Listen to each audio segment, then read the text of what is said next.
Astaghfirullah. Bismillahirrahmanirrahim. Assalamualaikum warahmatullahi wabarakatuh.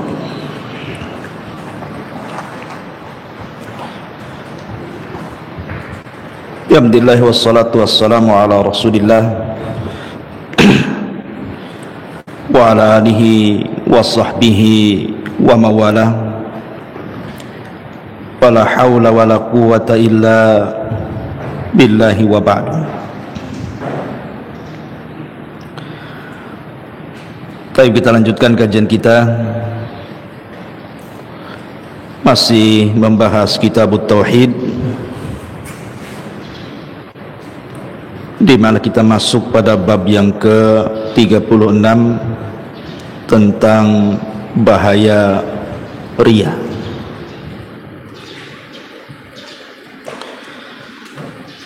Di sini pengarang menyebutkan beberapa dalil, di antaranya firman Allah Subhanahu wa taala, "Qul innama ana basyarun mithlukum yuha ilayya annama ilahukum ilahu wahid faman kana yarju liqa'a rabbih falyamal amalan salihan wala yusyrik bi ibadati rabbih ahada." Katakanlah, sesungguhnya aku ini hanyalah seorang manusia seperti kalian, yang diwahyukan kepadaku bahwa sesungguhnya sesembahan yang kamu sembah adalah sesembahan yang esa. Maka barang siapa yang mengharap perjumpaan dengan Rabbnya, hendaklah dia mengerjakan amal saleh dan janganlah dia berbuat kesyirikan sedikit pun dalam beribadah kepada Rabbnya. Kemudian juga hadis yang dikeluarkan Imam Muslim, "Ana agna syuraka 'ani syirki man 'amila 'amalan asyraka ma'i fihi ghairi taraktuhu wa syirkah." Aku adalah sekutu yang maha cukup, sangat menolak perbuatan syirik. Barang siapa yang mengerjakan amal perbuatan dengan dicampuri perbuatan syirik kepadaku, maka kutinggalkan ia bersama kesyirikannya. Dan dalil yang terakhir yang dicantumkan pengarang, hadis dari Abu Sa'id dalam hadis marfu yang sampai kepada Nabi sallallahu alaihi wasallam, "Ala ukhbirukum bima huwa akhafu alaikum indi minal masihid dajjal." Maukah kalian aku beritahu tentang sesuatu yang bagiku lebih aku khawatirkan terhadap kamu daripada Masih Ad-Dajjal? Qalu bala ya Rasulullah, tentu wahai Rasul, apa itu?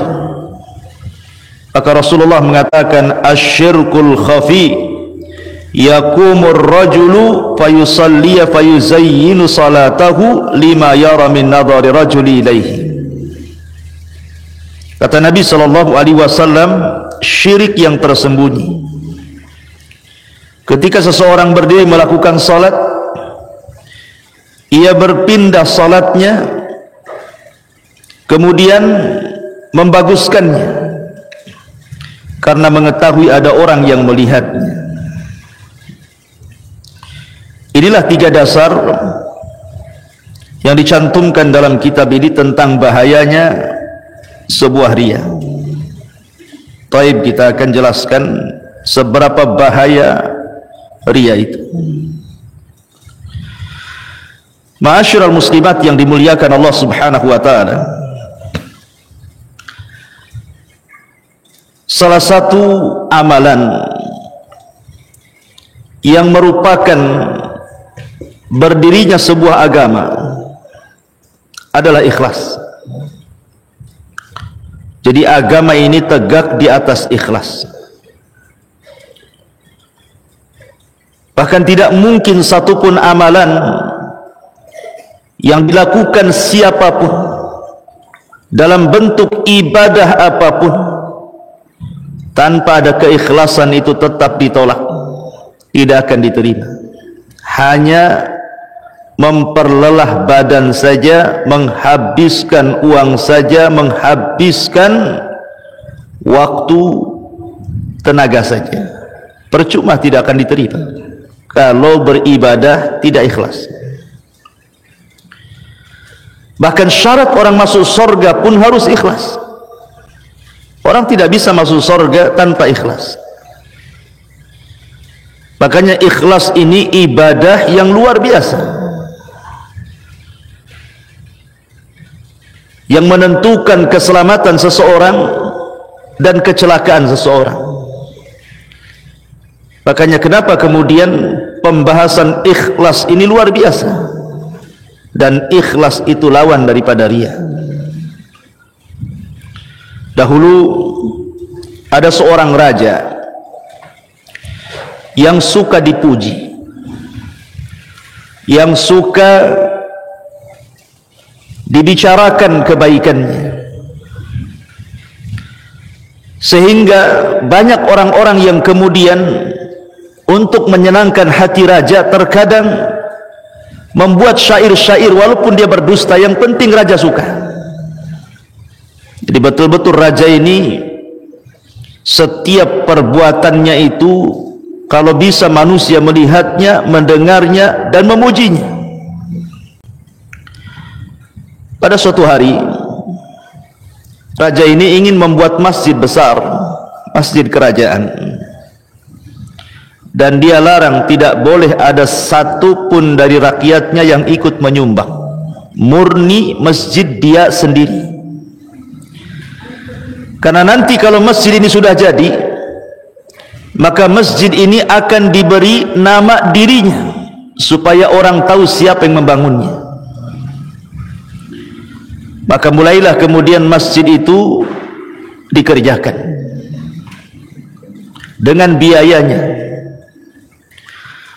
Tidak ada satupun yang bersyirikat dalam biayanya. Dengan berjalannya waktu masjid ini kemudian selesai dan sangat megah sekali. Banyak orang yang memujinya karena keindahannya, besarnya, dan lain sebagainya. Kemudian akhirnya masjid itu pun diberi nama sang raja tadi. Suatu malam sang raja ini bermimpi. Tiba-tiba dalam mimpinya papan masjid yang ada nama dia terhapus, kemudian diganti dengan seorang wanita, nama seorang wanita yang tidak tahu siapa dia. Terperanjatlah sang raja ini, kemudian menyuruh pengawalnya, coba cek pelang masjid itu masih atas nama saya atau sudah atas nama orang selain saya. Akhirnya kemudian dicek, rupanya masih atas nama dia. Malam kedua raja ini mimpi lagi dengan mimpi yang sama, bahwa pelang masjid itu sudah bukan lagi namanya, tapi nama seorang wanita. Kemudian terbangunlah dia terperanjat, kemudian dia utus lagi pengawal dan mengatakan, lihat apakah pelang masjid masih atas nama saya atau nama orang selain saya.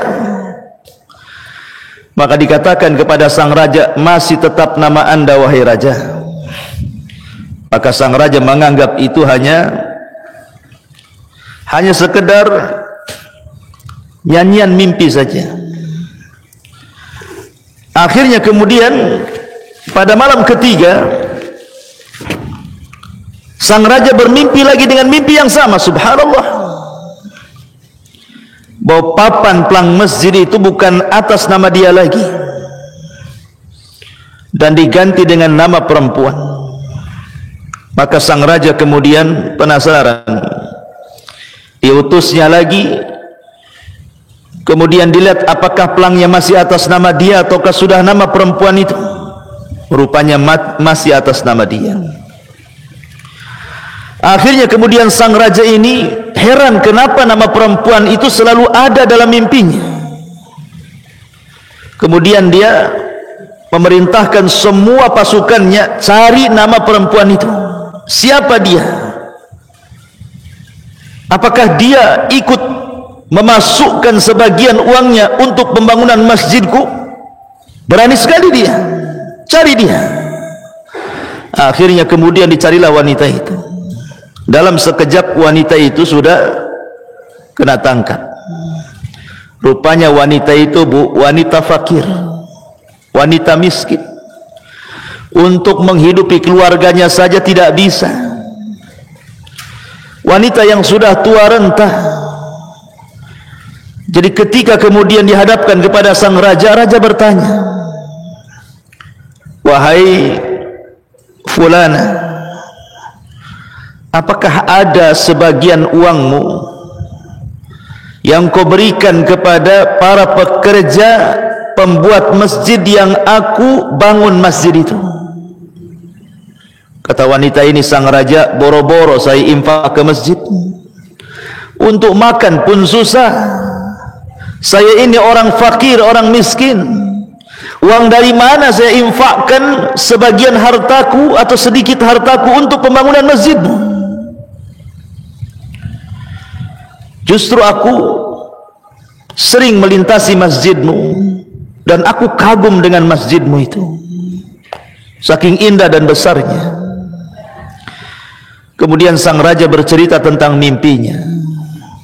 "Tapi dalam mimpiku, wahai fulana, sudah 3 kali namamu menghapuskan pelang namaku di masjid yang aku bangun sendiri ini. Coba ingat-ingat, ada enggak uangmu yang kau masukkan ke masjid itu biar aku kembalikan?" Maka tetap sang wanita ini mengatakan tidak ada. Sampai akhirnya sang wanita ini kemudian bercerita, "Oh mungkin," kata sang wanita ini, "suatu hari aku lewat di depan masjidmu. Kemudian aku kagum dengan masjidmu yang sangat indah dan besar itu. Rupanya aku melihat kuda, yang kuda itu selalu dipekerjakan oleh pekerjamu untuk mengangkut batu. Kuda itu kakinya terikat dengan tali, dan kuda itu sangat kepanasan dan kehausan. Di depan kuda itu ada kolam air. Kuda ini ingin minum, tapi tidak bisa diraih karena kakinya terikat. Maka aku pun kemudian berusaha menolong kuda itu dengan melepaskan talinya. Kemudian kuda itu pun minum dari kolam air tersebut," katanya. Kata sang raja, "Subhanallah, engkau melakukan karena Allah, tapi aku melakukan bukan karena Allah subhanahu wa ta'ala, maka amalanmu diterima." Maka sang raja mengatakan kepada para prajuritnya, "Turunkan pelang namaku, kasih nama wanita tua ini sebagai nama masjidku," katanya. Subhanallah.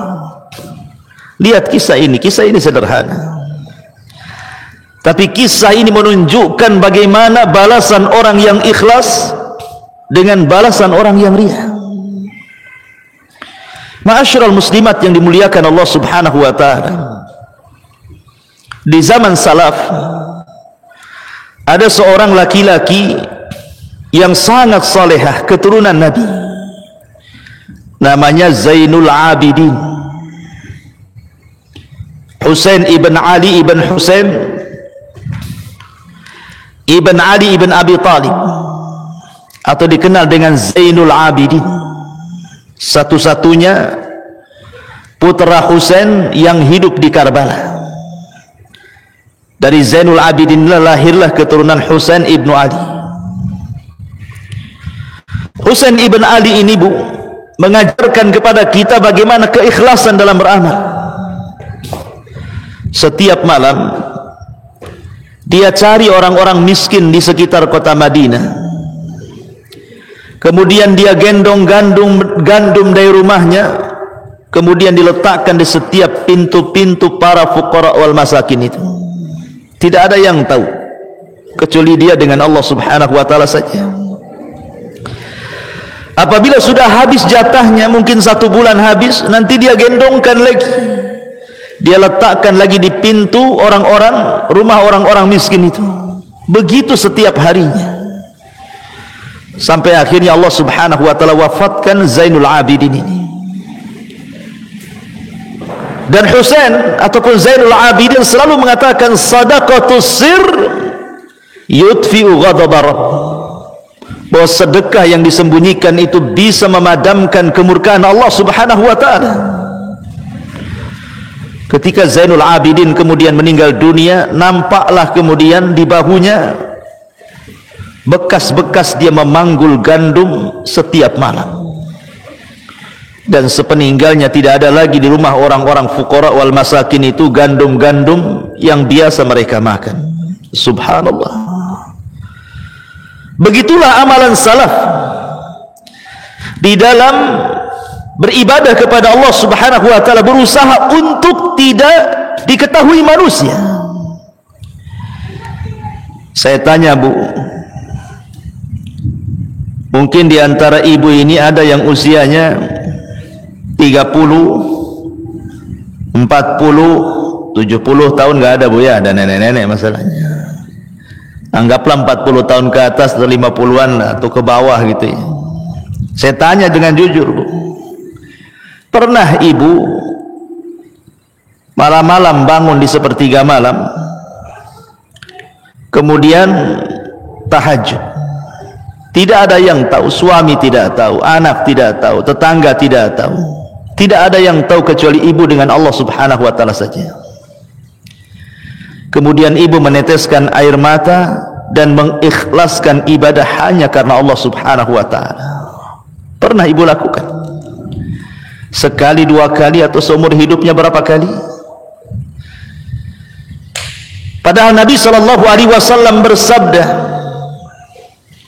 wa rajulun dzakarallah fafadat ainah, di antara satu orang yang akan mendapatkan naungan di atas naungan, di bawah naungan arsy Allah subhanahu wa ta'ala, seorang laki-laki yang berzikir kepada Allah subhanahu wa ta'ala, seorang wanita yang senantiasa zakirah berzikir kepada Allah, fafadat ainah, kemudian dia bisa meneteskan air mata karena keikhlasannya. Ma'asyiral muslimat yang dimuliakan Allah azza wa jalla, banyak memang orang yang beribadah itu, tapi sedikit sekali yang ikhlas.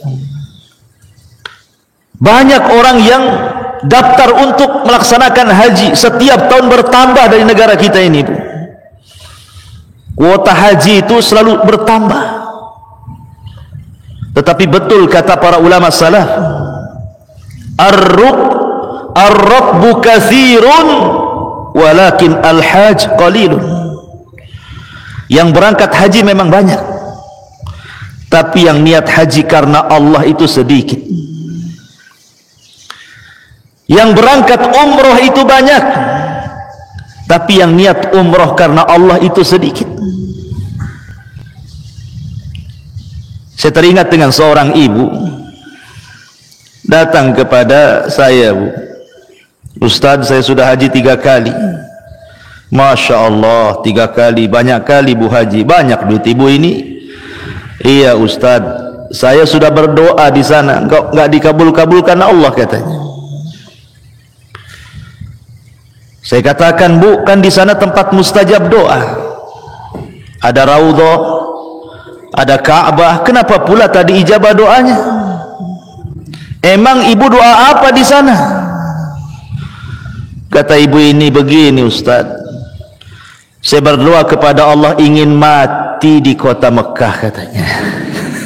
Jadi doanya tuh, Bu, pengen mati di kota Mekah. Sudah 3 kali haji nggak mati-mati, katanya. Orang haji itu bukan untuk mati di kota Mekah. Kalau ingin mati saja, pura-pura jatuh aja satu, nanti dari diinjak-injak tuh mati nanti. Dia kira kalau mati di kota Mekah itu langsung masuk surga gitu, mungkin pikiran dia. Jadi saya gojoloki, jangan Bu, jangan mati di kota Mekah. Kenapa Ustaz? Kalau mati di sana, malaikat sana nanya pakai bahasa Arab. Bisa nggak ibu bahasa Arab? Begini bu, kadang niat haji itu macam-macam. Ada yang ingin dipanggil Pak Haji Bu Haja. Ada yang karena malu omelan tetangga sudah kaya kota haji-haji. Ada yang karena ingin berniaga, macam-macam. Yang haji itu, yang berangkat haji banyak, tapi yang haji karena Allah itu sedikit. Yang sholat juga banyak, tapi yang sholat karena Allah itu sedikit. Yang sedekah dan zakat itu ramai, tetapi yang karena Allah itu sedikit. Ya, karena orang-orang ikhlas itu sedikit. Sedikit sekali. Wa qalilu min ibadiyasy syakur. Sedikit sekali orang yang bersyukur, yang ikhlas itu. Abdullah ibn Mubarak rahimahullahu ta'ala, seorang alimin ulama'i salaf, ketika safar bersama teman-temannya,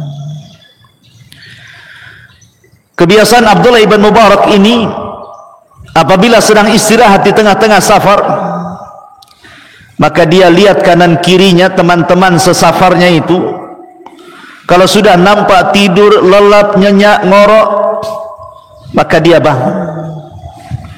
Kemudian dia sholat tanpa teman-temannya tahu. Sehingga diceritakan oleh seseorang, teman daripada Abdullah ibn Mubarak ini yang pernah safar bersama beliau, suatu malam ketika dia terbangun tengah malam, karena gelap dia berusaha untuk menyalakan api. Rupanya kemudian dia melihat Abdullah ibn Mubarak sedang salat, kemudian menangis terseduh-seduh. Ketika ditanya, ada apa engkau wahai Abdullah ibn Mubarak? Maka Abdullah ibn Mubarak mengatakan, tadzakkartu zulmatal qabri. Demi Allah, aku teringat dengan gelapnya kuburan, katanya. Karena dia salat di tengah malam, gelap gulita, tidak ada cahaya. Dalam salatnya diingatkan dengan bagaimana gelapnya dunia saja sudah menyesakan dada, bagaimana pula dengan gelap kuburan. Seolah-olah dia mengatakan seperti itu. Itulah orang ikhlas. Orang ikhlas luar biasa. Ma'asyiral muslimin, muslimat yang dimuliakan Allah subhanahu wa ta'ala, ada seorang sahabat namanya Tamim ibn Aus Ad-Dari. Seorang sahabat yang pernah berjumpa dengan Dajjal, namanya Tamim ibn Aus Ad-Dari itu. Dia dulunya seorang Nasrani, setelah berjumpa dengan Dajjal di sebuah pulau, akhirnya dia masuk Islam. Dan dikenal dengan ihtimamu bil Quran, perhatian dia kepada Al-Quran luar biasa. Hampir beberapa malam sekali dihatamkan Quran dalam qiyamul lail. Itu Tamim ibn Aus Ad-Dari itu. Dikenal ahli sholat malam. Jadi suatu ketika ada seseorang bertanyalah kepada Tamim ibn Aus Ad-Dari ini dan mengatakan, kaifa salatuka bil laili ya Tamim? Tamim, saya ingin tanya, macam mana solat kamu itu di malam hari? Kok bisa kamu setiap malam solat? Bagaimana caranya? Apa kiat-kiatnya? Maka Tamim ibn Aus Ad-Dari faghadiba ghadban syadidan, marah dia. Ketika ditanya soal solatnya, marah dia, bu. Kemudian Tamim ibn Aus Ad-Dari mengatakan, wallahi demi Allah, la rak'atun usalliha fi jawfil laili fi sirri ahabbu ilayya min an usalliya al-laila kullahu thumma aqussuhu 'ala an-nas. Demi Allah, kata Tamim ibn Aus Ad-Dari, satu rakaat saja yang aku solat di malam hari, orang tidak ada yang tahu kecuali aku dengan Allah, itu jauh lebih aku cintai dibandingkan aku menghidupkan seluruh malam dengan ratusan rakaat, boleh jadi mungkin ribuan rakaat, tapi setelah itu aku ceritakan pula kepada manusia. Demi Allah, aku tidak akan bercerita tentang solatmu kepadamu. Begitulah salafuna saleh. Kalau ditanya soal ibadah itu, mereka marah. Cukuplah dia dengan Allah saja, beda dengan kita. Ibu tadi dari masjid ngapain Bu ya? Oh iya, ngantar sedekah Ustaz.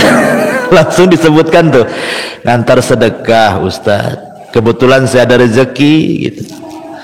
Cukuplah untuk 2 tiang masjid 5 juta, disebutkan pula angkanya. Subhanallah ya. Kadang-kadang kita ini tidak bisa pura-pura tuh. Kan bisa ibu bilang, dari mana ibu? Dari masjid apa? Ini buang hajat, kan senang. Jadi infak ibu kan tidak tahu. Ma'asyiral muslimat yang dimuliakan Allah Subhanahu wa taala, Ayyub As-Sikhtiyani, seorang ulama salaf juga, Ayyub As-Sikhtiyani ini. Kana Ayyub yakumul laila kullah. Ayyub ini setiap malam dia qiyamul lail. Itulah memang da'bus salaf. Kebiasaan orang salaf itu tidak pernah meninggalkan qiyamul lail. Fa amma qarubal fajr raja'a fattaja'a fi firashihi. Fa idza tala'a as-subh rafa sautahu ka'annahu qad qamatil kasa'ah. Apabila mendekati subuh dia bergegas langsung ke pembaringannya Bu. Apabila pura-pura tidur, apabila dekat subuh dia pura-pura terbangun seolah-olah tidak pernah sholat malam hari, sampai pun keluarganya tidak tahu. Kalau Ayyub itu qiyamul lail setiap malam, keluarganya tidak tahu. Kalau sudah mendekati subuh pura-pura tidur, apabila sudah dekat subuh dia pura-pura bangun seolah-olah dia nyenyak tidur semalam. Begitulah pandainya para ulama salaf menyembunyikan amal. Begitulah pandainya para ulama salaf dalam menyembunyikan amal, tidak lain dan bukan untuk menutup pintu riya. Ma'asyiral muslimat yang dimuliakan Allah Subhanahu wa taala. Makanya menjaga hati itu memang berat. Membersihkan hati itu memang berat, apalagi dari dunia, berat sekali. Baik, kalau kita sudah tahu bagaimana kisah para ulama salaf, sedikit kita akan masuk pada bab yang kita bahas tentang bahaya riya. Kita tahu bahwa ibadah apapun kalau diberikan kepada selain Allah Subhanahu wa taala pasti ditolak. Pasti ditolak. Saya buat permisalan seperti ini Bu. Ibu punya perusahaan, punya usaha lah, bukan perusahaan. Contoh saja ibu mungkin jual gorengan, jual kue atau yang lainnya lah. Kemudian adalah tetangga yang mau jadi pekerja ibu. Dia mengatakan, boleh nggak saya bekerja sama ibu? Kata ibu dengan senang hati. Kemudian dia tanya, gajiku berapa? Kata ibu, gajinya 1 bulan 1,5 juta. Mau kamu kerja sama saya? Kata ibu B ini, maulah. Kapan saya mulai kerja? Kata ibu ini yang punya usaha, anggaplah ibu yang punya usaha, biar kamu semangat kerjamu, maka aku akan kasihkan upahnya duluan. Jadi gajinya di awal ibu kasih 1,5 juta sama dia, setiap hari disuruh buat kue. Ibu sediakan tepungnya, ibu sediakan olahannya, ibu sediakan macam-macam yang berkaitan dengan alat-alatnya, bahan-bahan rotinya dan begitu seterusnya. Dia bekerja dari pagi sampai sore. Tapi kalau sudah jadi roti itu Bu, sudah jadi itu gorengan itu, makanan itu, tapi oleh dia tidak dikasihkan ke ibu yang punya usaha, dikasihkan pula ke tetangga ibu yang tidak tahu menahu.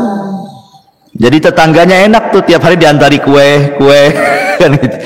Itu kan kuenya ibu. Ibu yang bayar dia, ibu yang menyediakan apapun kebutuhannya, bahan-bahannya, kok sudah jadi makanan malah dikasihkan tetangganya. Kira-kira Bu, dipecat nggak tuh orang kayak gitu tuh? Bukan 100% Bu, 1000% Ibu pecat tuh. Apa enggak rugi itu? Maunya saya katakan begini Bu, ini logika saja. Kalau makhluk kepada makhluk saja seperti itu, ibu sudah baik sama dia, kasih modal, ibu sudah kasih bahan-bahannya, alat-alatnya, tiba-tiba sudah jadi dikasihkan orang, ibu marah. Gimana dengan sang pencipta Bu, Allah subhanahu wa ta'ala? Dia sudah menciptakan kita, dia sudah memberikan nikmat kepada kita, dia sudah memberikan segala-galanya kepada kita. Tiba-tiba ketika kita suruh beribadah sebagai bentuk syukur, kita pula kasihkan orang lain kepada makhluk selain Allah. Apa enggak murka Allah itu? Atau mungkin yang lebih jelas lagi contohnya lah, biar ibu lebih paham. Ibu punya anak, kemudian anak ibu rawat dari kecil, ibu susui, malam tidak bisa tidur, siang pun lelah melihat nakalnya anak, tapi sabarnya ibu mendidik anak, akhirnya disekolahkan, ibu juga yang biayai dia sampai SD, TK selesai naik pula ke SD, SD selesai naik pula ke SMP, SMP selesai naik pula ke kuliahan, dapatlah dia S1, S2, S3 sampai kepada profesor. Anggaplah seperti itu. Harapan ibu, tentu anak ini setelah lelah letih ibu didik gitu ya, maunya ibu itu kalau sudah berhasil ya tolonglah bantu-bantu orang tuanya. Kalau sudah bekerja punya uang, ibunya sudah tidak bekerja, tolonglah tiap bulan kirim, gantian gitu ya maksudnya ya.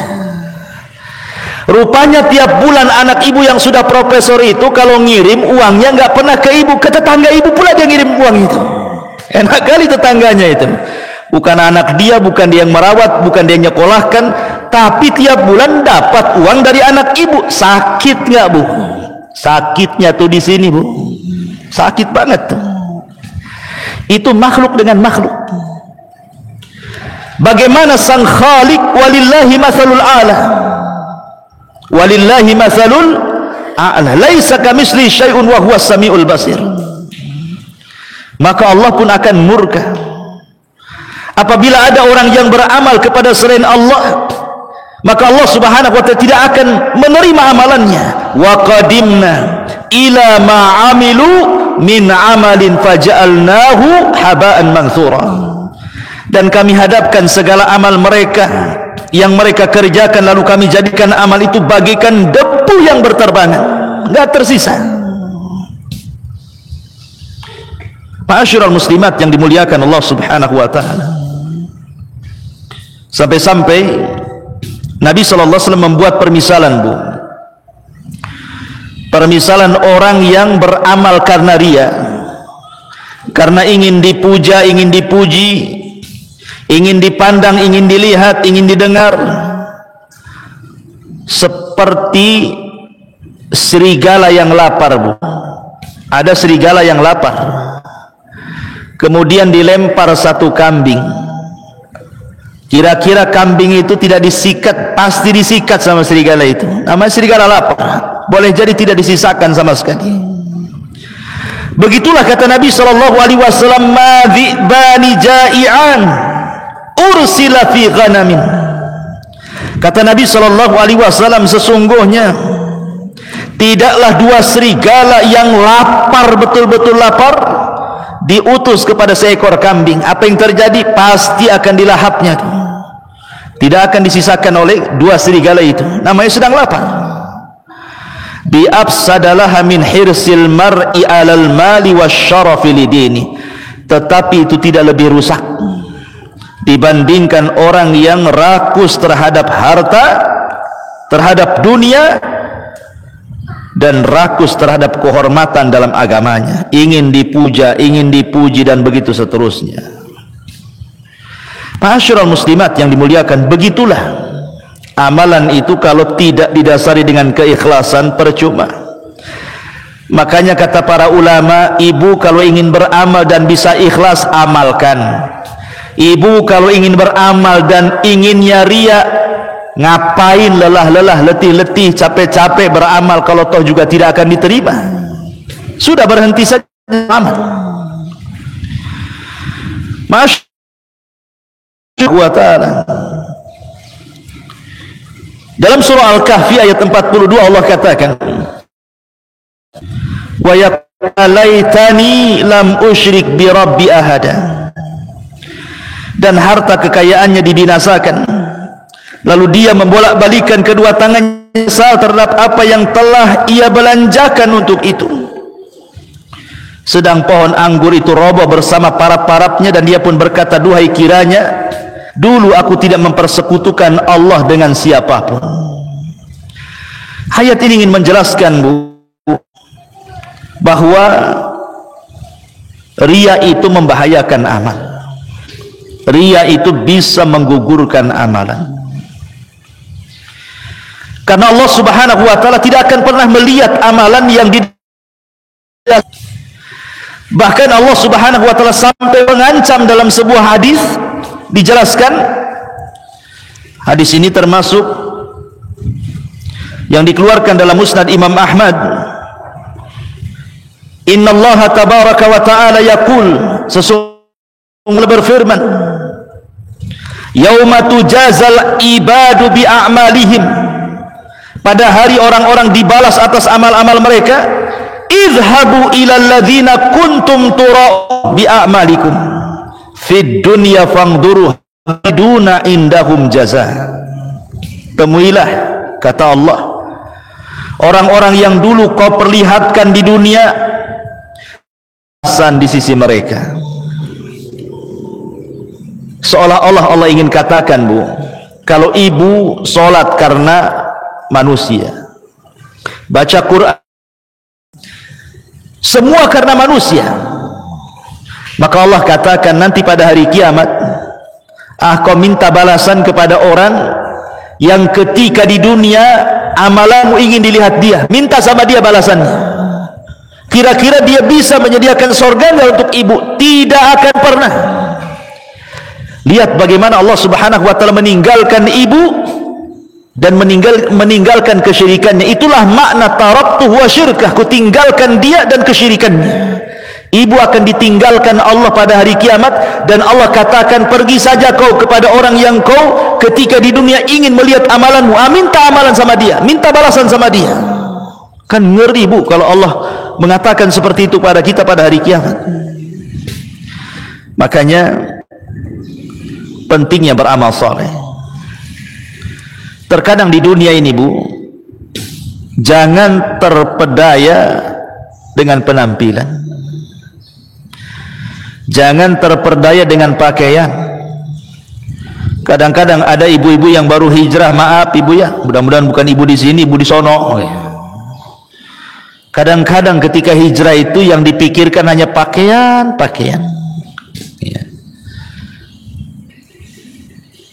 Nampak nih ada pakaian model baru, pengen beli, ya. Cadar model baru, pengen beli. Kaos kaki, kaos tangan model baru, pengen beli. Pokoknya kerjanya ngaca saja, ya. Sibuk dengan pakaian, sibuk dengan penampilan. Padahal Allah Subhanahu wa Ta'ala tidak pernah melihat penampilan ibu.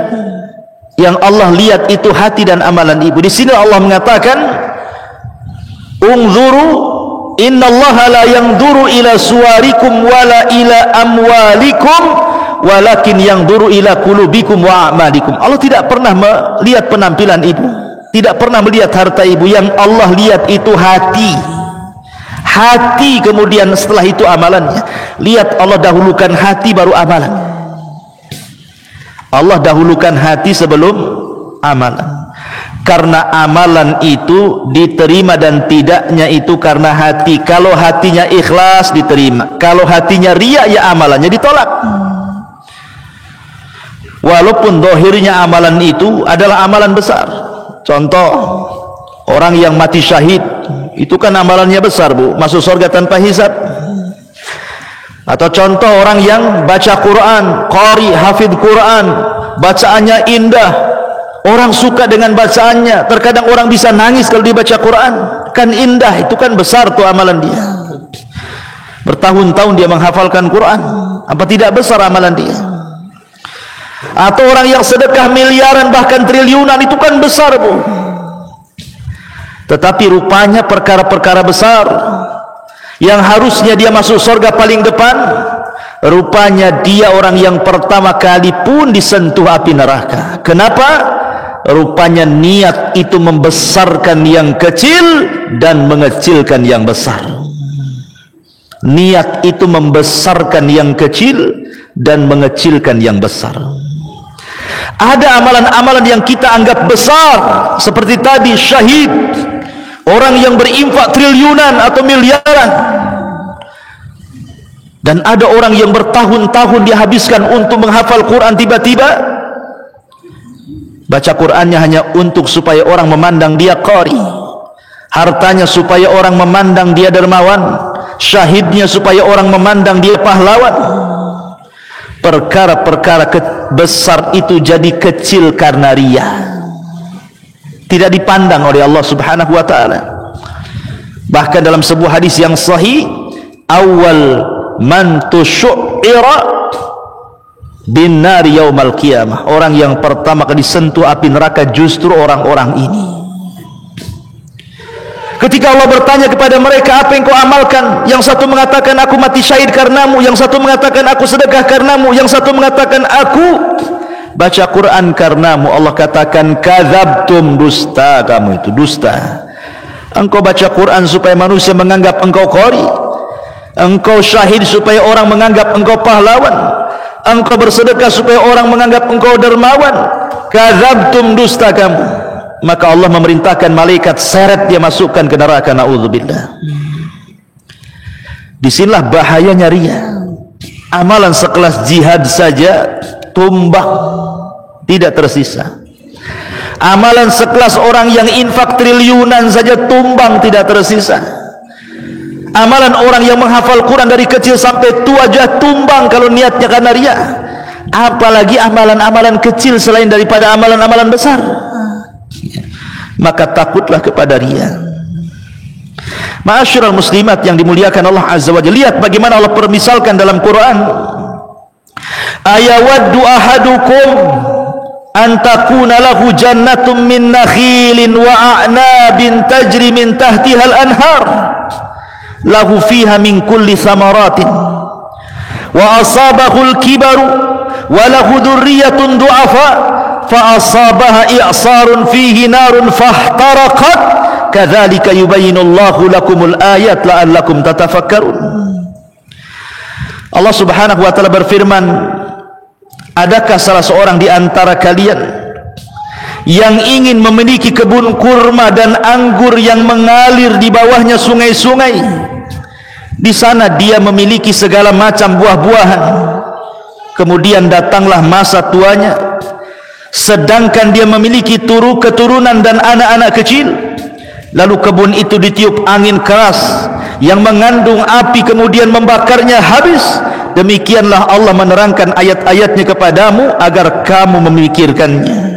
Lihat, Bu, bagaimana ayat ini menjelaskan satu kisah begini, Bu. Ini analogi namanya, ya.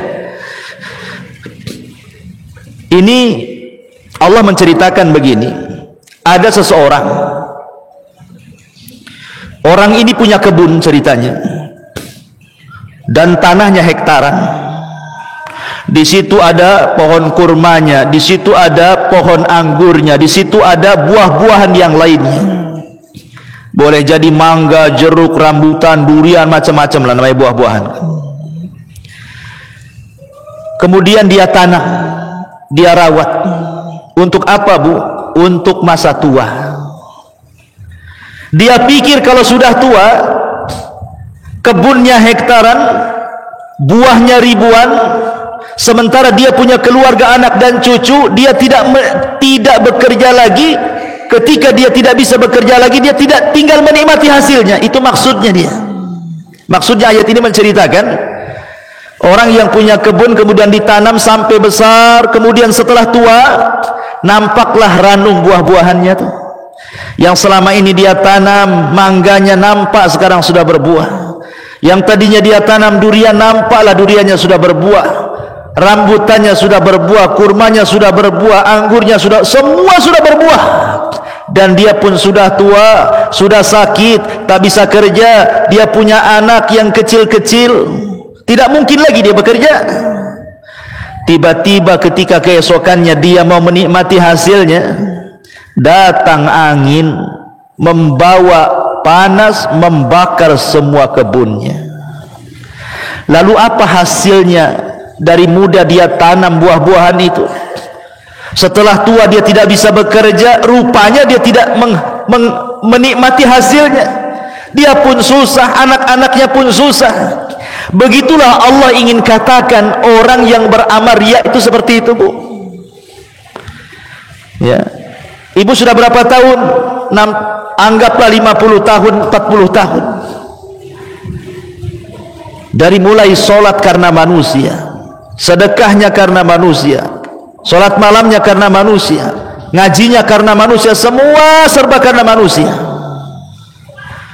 Ngaji pun kalau tidak dipaksa suami tak mau ngaji, itu kan karena manusia juga. Ya. Karena riya itu bukan hanya beramal karena manusia, meninggalkan amal karena manusia pun itu riya namanya. Aduh, ibu rajin kali ke pengajian, lama-lama jadi bu hajah, jadi ustazah katanya. Ngomong sama abangnya, bang, tak enak nih tetangga bilang saya ustazah, ngajinya sebulan sekali aja lah, jangan tiap minggu. Itu pun riya, Bu. Meninggalkan amal karena manusia itu riya, sebagaimana beramal karena manusia juga riya. Ada bapak bolak-balik dia 5 waktu datang ke masjid, 5 waktu datang ke masjid, belum ada orang ke masjid dia sudah ke masjid. Kata tangganya, haji aja belum lo, katanya, kayak Pak Haji aja kau. 5 waktu rajin kali katanya. Akhirnya dia pun merasa kecil hati. Betul juga, nanti aku dibilang Pak Haji, malu pula katanya. Ah, sudahlah maghrib saja. Ah, itu pun riya tuh.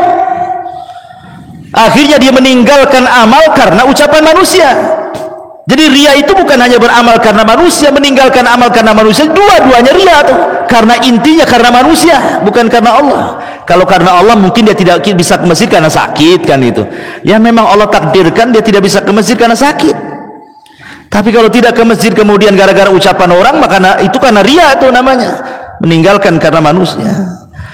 Jadi kalau seandainya orang seumur-umur hanya riya saja ya, nanti pada hari kiamat yang ia sangka tuh sholat dia banyak, puasa dia banyak, semuanya sudah banyak, rupanya ketika dia minta kepada Allah, mana sholat saya Allah, mana puasa saya ya Rabb, mana zakat saya ya Rabb, rupanya kata Allah, tidak ada.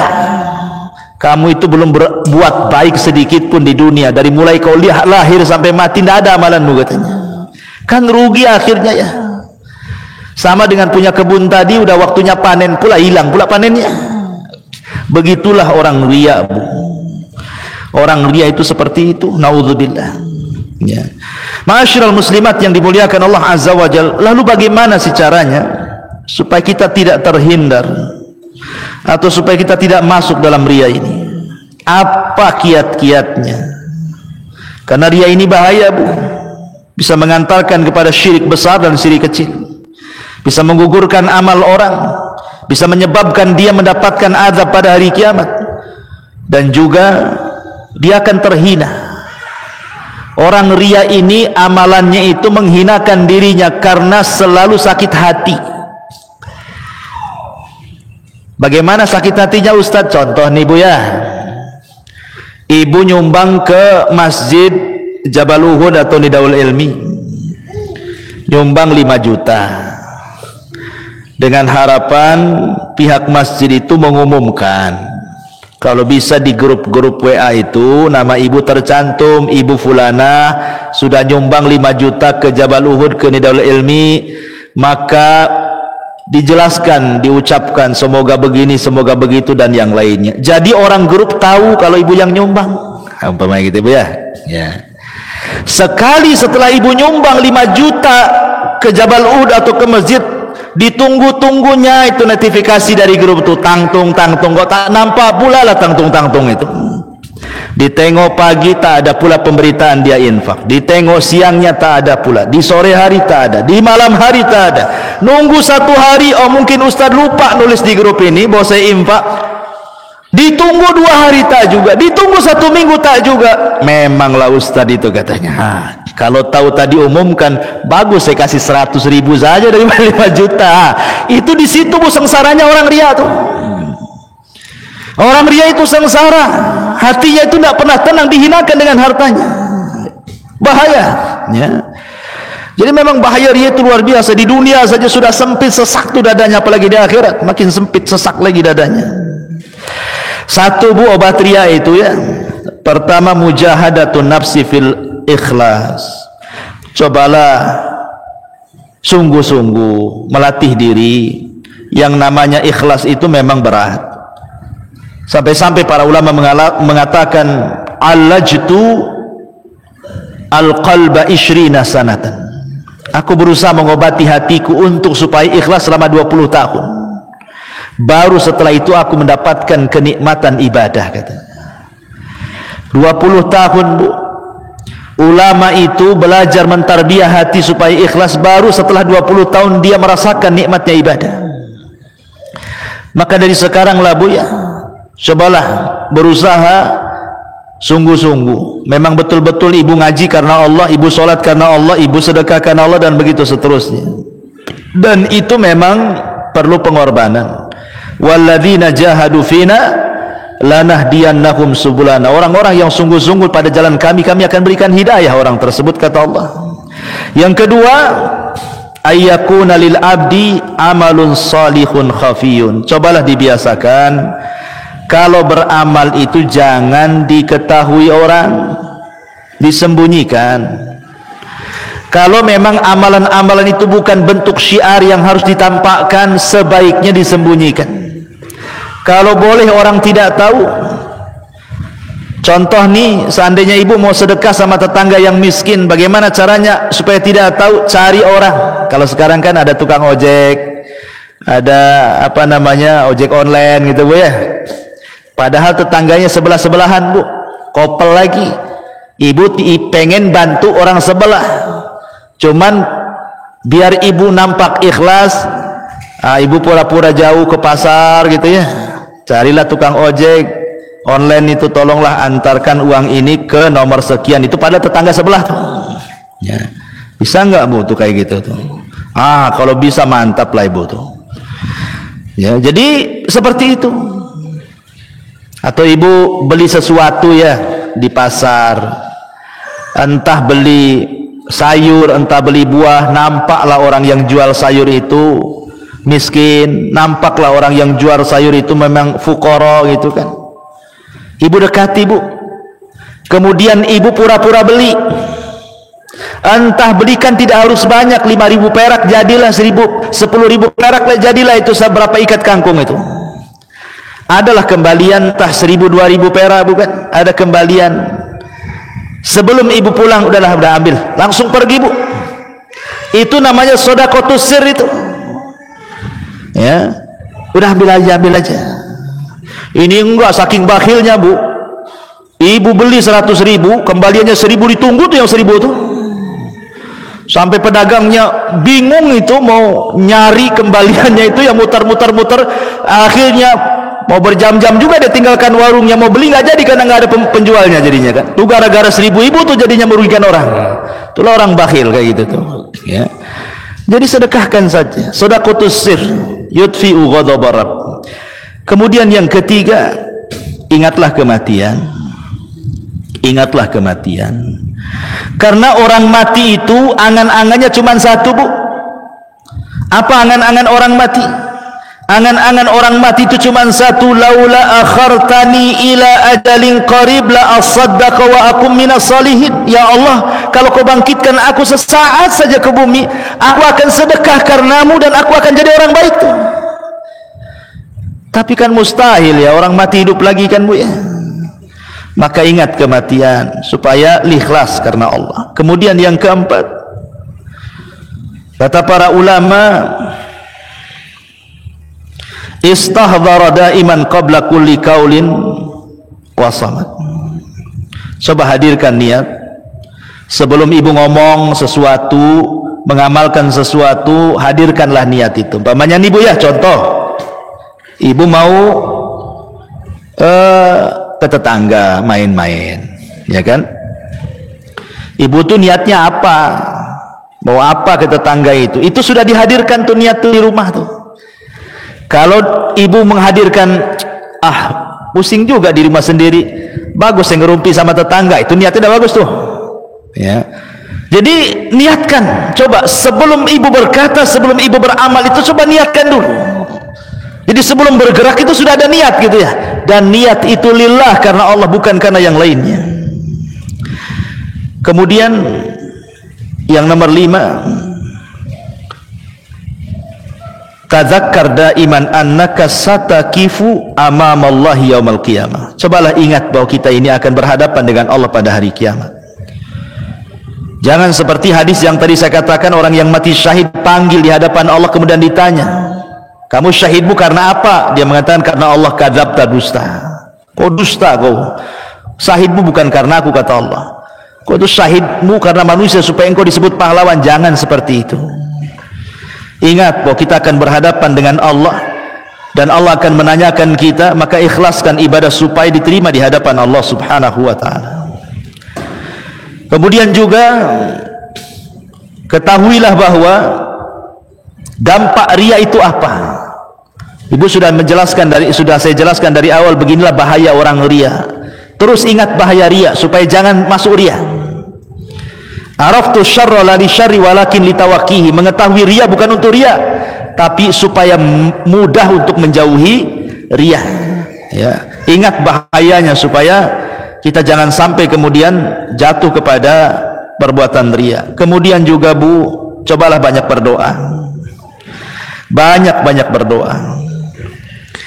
Nabi SAW pernah mengatakan seperti ini Bu, di hadapan manusia, ayuhan nas ittaqu hadza syirka. Hei manusia, takut kalian dengan syirik ini. Fa innahu akhfa min dabibin namli. Karena syirik ini lebih halus dibandingkan semut yang berjalan di batu licin, katanya. Ibu pernah kan ngalami Bu, ibu lagi diam-diam tahu-tahu ada semut aja di kepala tuh, atau tahu ada semut aja di baju. Pernah kan Bu ya? Kok ini semut dari mana naiknya? Kok sudah ada di atas kepala saya, katanya. Ini kapan dia pakai tangganya, seolah-olah sudah di baju saja. Ibu pernah mengalami, pasti ibu pernah mengalami, tahu-tahu ada semut di baju kan? Pertanyaannya, kapan semut itu naik dari bawah sampai ke atas baju ibu tuh? Menunjukkan halusnya semut itu. Kita tidak tahu bagaimana dia jalannya, tiba-tiba sudah di baju ibu saja. Kata Rasul, riya itu lebih halus dibandingkan semut yang kita tidak tahu macam mana merayapnya, tiba-tiba sudah di baju, katanya. Tahu-tahu riya saja. Nah gitu, riya itu tahu-tahu. Awalnya sudah karena Allah, tahu-tahu riya di tengah jalan. Awalnya solatnya karena Allah, tahu-tahu solatnya karena manusia. Dan begitu seterusnya. Riya itu penyakit yang sulit untuk ditinggalkan.